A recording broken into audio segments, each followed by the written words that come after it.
How you doing? My name is Cleatus, and I have a little story I need to tell you.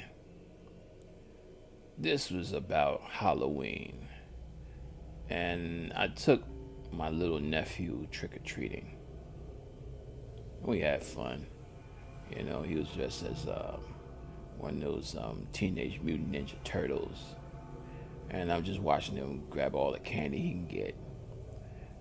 And he had a big old bag, so yeah, he was making a big power move, and he had a load of candy. And I said, "Look, you can't eat none of that until I check it all out." He said, "Okay, yes, yes, Uncle." So as we're walking down, he said, "How about we go to that house right there? That's a nice big house." I said, "No, no, no. We do not go to that house ever, and I mean never." He said, "Why, Unc?" "Look, let's go to some other houses, and we get home. I'm going to tell you the story, all right? It'll be a nice little Halloween story for you." "Okay, Unc." So he went into a few more houses, got some more candy. And then we got home. We're sorting out through the candy, making sure everything is all up and up, everything's wrapped correctly and properly. And while we are going through this stuff, I give him a couple pieces here. Yeah, have a couple pieces. So then he's like, "Uncle, so what about the house?" I said, "All right, all right. The house is the Livingston House,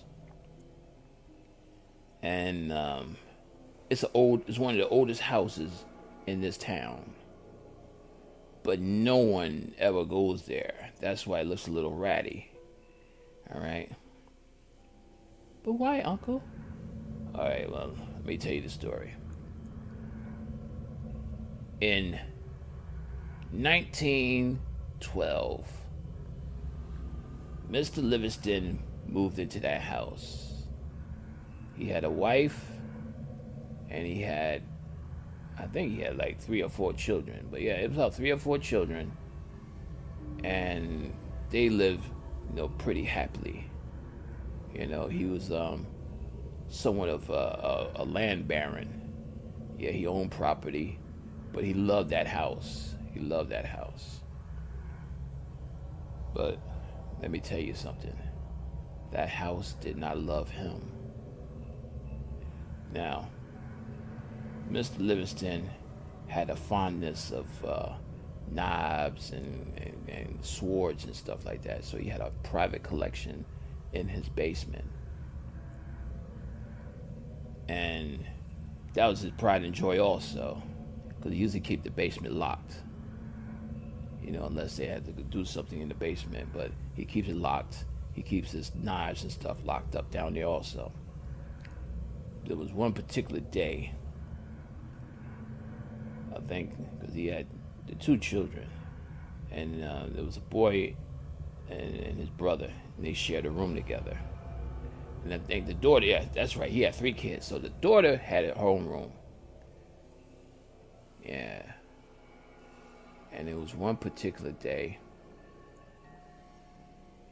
he was in the house, the wife was cooking,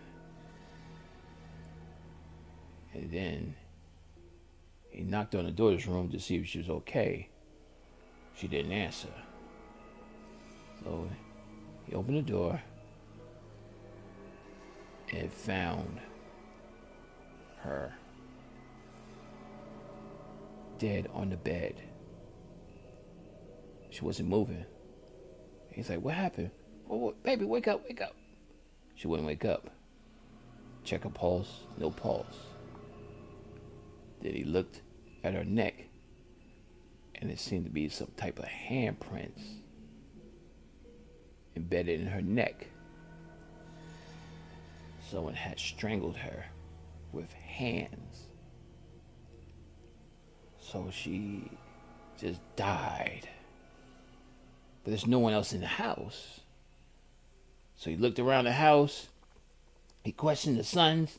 Son's like, "No, we've been in the room playing all day." He thinking someone else in his house gonna kill his daughter. So he went in the basement, See if anything was down there suspicious like. Could find nothing. Nothing. And after the funeral, after they buried the daughter, everybody was a little sad and melancholy.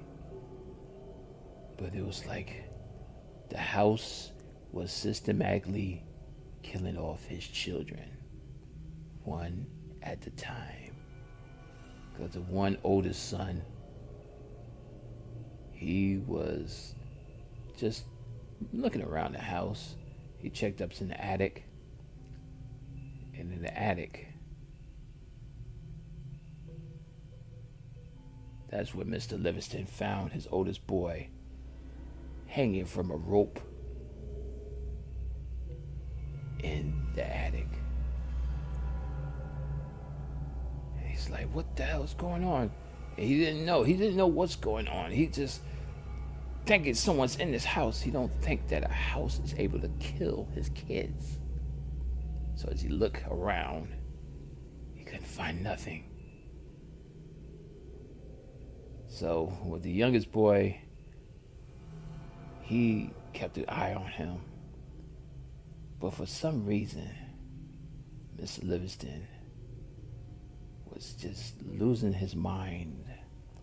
He's getting out of control, like something was possessing him. So it was one day, he went to the basement, look at his knife collection. As he was looking at him, he's just staring. And he took one of the largest of the cleavers, and he took one of the butcher knives, and he went upstairs. And at first he was going to go to his room where his wife was sleeping.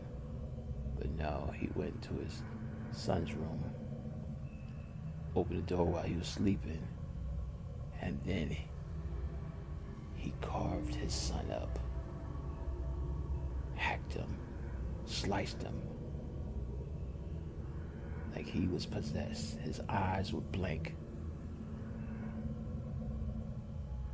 And then he went into his room,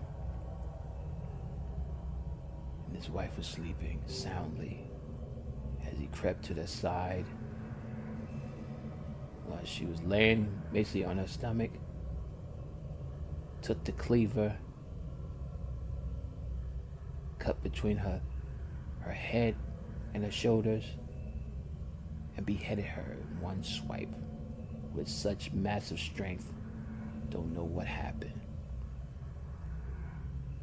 So he just kind of stood there, letting the body bleed out, and in a trance. You don't know what happens. He finally wakes up out of the trance and finds the head of his wife on the floor, and the body just bleeding out over the bed. He went totally insane. So he got some extra rope out of a utility closet, and he tied it against a stairwell banister, made a noose, put it around his neck, and he jumped off the balcony of the house, snapped his neck.